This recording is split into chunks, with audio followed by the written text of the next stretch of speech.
విద్యుత్ వినియోగదారులు తమ సమస్యలను వినియోగదారుల అదాలత్ కార్యక్రమాల ద్వారా పరిష్కరించుకోవచ్చని సిజిఆర్ఎఫ్ చైర్మన్ పూర్వపు న్యాయమూర్తి ఎన్ విక్టర్ ఇమాన్యుయల్ అన్నారు. ఆంధ్రప్రదేశ్ మధ్య ప్రాంత విద్యుత్ పంపిణీ సంస్థ ఆధ్వర్యంలో ఒంగోలు నగరంలోని విద్యుత్ భవన్లో నిర్వహించిన విద్యుత్ వినియోగదారుల అదాలత్ అవగాహన సదస్సు కార్యక్రమంలో వినియోగదారుల నుంచి ఫిర్యాదులు స్వీకరించారు. ఈ సందర్భంగా జరిగిన కార్యక్రమానికి ప్రకాశం జిల్లా విద్యుత్ శాఖ ఎస్సీ కట్టా వెంకటేశ్వర్లు అధ్యక్షత వహించారు. విద్యుత్ వినియోగదారుల సమస్యల పరిష్కారం కోసం అదాలత్ పనిచేస్తుందని విక్టర్ ఇమాన్యుయల్ తెలిపారు. సమస్యలో ఉన్న విద్యుత్ వినియోగదారులు తమ దృష్టికి తీసుకురావాలని విజ్ఞప్తి చేశారు. కోర్టులో ఉన్న సమస్యలు తప్ప మిగిలిన ఇతర విద్యుత్ సమస్యలన్నీ ఈ అదాలత్లో పరిష్కారం అవుతాయని చెప్పారు. తప్పుడు ఫిర్యాదు చేసిన ఫిర్యాదుదారులపై చట్టపరమైన చర్యలు తీసుకుంటామని హెచ్చరించారు. విద్యుత్ అధికారులు సిబ్బంది కూడా వినియోగదారుల పట్ల స్నేహపూర్వకంగా నడుచుకోవాలని సూచించారు. ఫిర్యాదుదారులను పదే పదే కార్యాలయాల చుట్టూ తిప్పకుండా సమస్యలను సకాలంలో పరిష్కరించాలని ఆదేశించారు.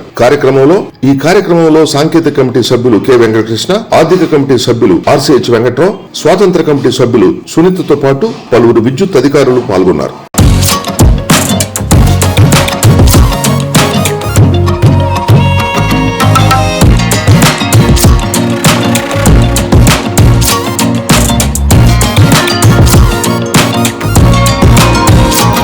ఈ యొక్క అదాలత్లు మేము కండక్ట్ చేయాలి. అది ఎక్కడికి రావాలి? మామూలుగా అయితే అక్కడికి రావాలి. అక్కడ గుణదల్లో మాకు కంప్లైంట్ రూపంలో రావాలి. మేమేం చేస్తున్నామంటే ఆ కంప్లైంట్ రూపంలో కొంతమంది రాలేకపోవచ్చు. అందుకే ప్రతి ఊర్లో తిరిగి ఇక్కడ మేము అదాలత్ పెట్టి ఇక్కడికిక్కడే పరిష్కరించేదానికి మేము చేస్తున్నాం. అదే దీని యొక్క ముఖ్య ఉద్దేశం. అదే అవగాహన కల్పించాలనేదే దీని యొక్క ముఖ్య ఉద్దేశం. దీన్ని తర్వాత మీకు చెప్పిన విధంగా ఏదన్నా మా పరిధిలో ఉంటే అక్కడికక్కడే అప్పటికప్పుడే పరిష్కరించేసేయటం, మళ్ళీ కోర్టులకు తిరగకుండా. ఇక్కడ కానీ మాత్రమే అక్కడికి రమ్మంటున్నాం. అక్కడికి వస్తే మేమేం చేస్తాము, కంప్లైంట్ తీసుకొని చెక్ చేసి మా పరిధిలో ఉందా లేదా, లిమిటేషన్ ఉందా, మా పరిధిలోకి వస్తుందో చూసుకొని వాళ్ళకి అది కరెక్ట్గా ఉందనిపిస్తే డిపార్ట్మెంట్ వాళ్ళకి కూడా నోటీస్ ఇచ్చి రప్పించి ఇద్దరిని పరిష్కరించి ఇద్దరిని విచారించి న్యాయం ఉంటే న్యాయం చేస్తున్నాం. అది దాని యొక్క ముఖ్య ఉద్దేశం. ఏది ఫోరం సిజిఆర్ఎఫ్ అనేది అక్కడ ఉన్నది కోర్టు లాంటిది. మీరు దయచేసి ఎప్పుడైనా అందరికీ చెప్పండి, మోటివేట్ చేయండి. ఏదో ఒకటి నాకు స్తంభం పోయింది, కరెంటు పోయింది ఇవ్వమని అని పంపిస్తున్నారు. అట్లా చెల్లుబాటు కాకుండా ఆ ప్రఫార్మ్లో ఉండేదే దాన్ని రాసి పంపమని. ఇంకోటి ఏంటంటే మీకు చెప్పాను కదా, ఈ ఫాల్స్ కంప్లైంట్లు పంపించకూడదు. అది ఒక మొక్కతో లేదనుకుంటే నేరం, అది దాన్ని మళ్ళీ యాక్షన్ తీసుకుంటాం. లేదు అంటే నిజమైన కంప్లైంట్ అయితే మేము విచారించి నిజమైన న్యాయం చేసేదానికి మేము సిద్ధం. అదొకటి.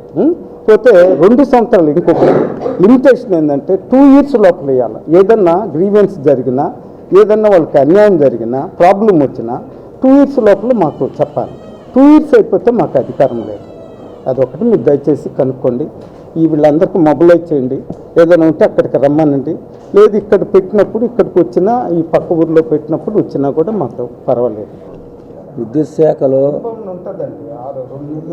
ప్రత్యేకంగా ఈ సమస్యల పరిష్కారం కోసం విద్యుత్ వినియోగదారుల ఫోరం అని ఒకటి చట్ట ప్రకారం ఏర్పాటు చేయడం జరిగింది. ప్రతి డిస్కంలో కూడా ఈ ఫోరం అనేది ఒకటి ఉంటుంది. మనది central power distribution corporation limited Vijayawada head క్వార్టర్లో ఈ సిజిఆర్ఎఫ్ యొక్క ఆఫీసు, అట్లాగే అక్కడ వీళ్ళది మన హైకోర్టు జిల్లా కోర్టులాగే కోర్టు ఉంటుంది. ఏదైనా అందుకే ఇందాక సార్ చెప్పేది ఏంటంటే ఆ ప్రిస్క్రైబ్డ్ ఫార్మాట్లో ఇన్ఫర్మేషన్ ఇవ్వమని చెప్పేది అదనమాట. మనం మామూలుగా జిల్లా కోర్టులో కానీ హైకోర్టులో కానీ కేసు ఏదైనా రిప్రజెంట్ చేయాలన్నప్పుడు లాయర్ దగ్గరికి వెళ్ళి ఒక సిస్టమేటిక్ ఫార్మాట్లో ఏ విధంగా అయితే మనం కంప్లైంట్స్ ఇస్తామో దీనికి కూడా ఒక ప్రిస్క్రైబ్డ్ ఫార్మాట్ ఉంటుంది. ఆ ఫార్మాట్లో మనం కంప్లైంట్ చేయాల్సి ఉంటుంది. ఇది విద్యుత్ వినియోగదారులకి ఉన్నటువంటి మంచి సౌలభ్యం. ఏదైనా సమస్య ఉన్నప్పుడు ఇక్కడ కింద పరిష్కారం కానప్పుడు ఈ ఫోరంలో ఛాలెంజ్ చేయొచ్చు, న్యాయం కోసం పోరాడవచ్చు. ఆ ఫోరంలో ఇచ్చిన జడ్జిమెంట్ కూడా మీకు తృప్తిగా లేకపోతే వినియోగదారులకి ఒంబుడ్స్మెన్ అని ఉంటుంది. తర్వాత నెక్స్ట్ స్టేజ్ అప్పీల్కి పోవచ్చు ఒంబుడ్స్మెన్కి. అది ఈ విద్యుత్ శాఖలో మీరు ఎన్నో డిపార్ట్మెంట్లు ఉన్నాయి, ఏ డిపార్ట్మెంట్లో ఇటువంటి సౌకర్యం ఉండదు.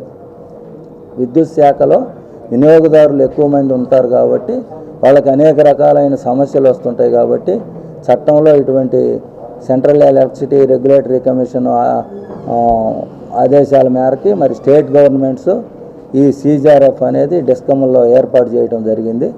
ఇది వినియోగదారులకి ఒక మంచి సౌకర్యం. ఇది ఏదైనా సమస్య వచ్చినప్పుడు వాళ్ళకి రిప్రజెంట్ చేసి పరిష్కారం కొరకు ప్రయత్నించవచ్చు. అది మీకు ఇదేంటంటే విస్తృతంగా మీరు వినియోగదారులకి అవగాహన కలిగించాల్సిన అవసరం మీడియా ద్వారా కూడా ఉంది. ఇటువంటి ఫోరం ఒకటి ఉందని తెలిస్తే ప్రతి ఒక్కరు కూడా వాళ్ళకున్న సమస్యని రిప్రజెంట్ చేసుకోవడానికి అవకాశం ఉంటుంది. కాబట్టి మీరు ఆ విధంగా చేయాలని కోరుకుంటూ